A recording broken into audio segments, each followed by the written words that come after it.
Pasintabi po mga kapuso sa maselan na baretang ini. Sarong bangkay na nasa state of decomposition na anado kayang nagpapataw-pataw harani sa Piuduran Port sa Banwanin Piuduran Albay, Kasuudma.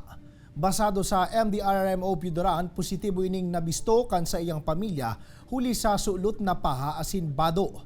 Pebrero pa subuot kan nawara ang biktima makalis mahulog sa spillway sa La Medalla kan kaparehong banwaan.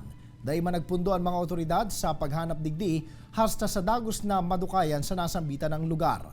Pigtutubudan man na inanod ang biktima sa salog hasta sa nakaabot ini sa kadagatan. Ayun po inisupikahan at ni kan Pebrero 18.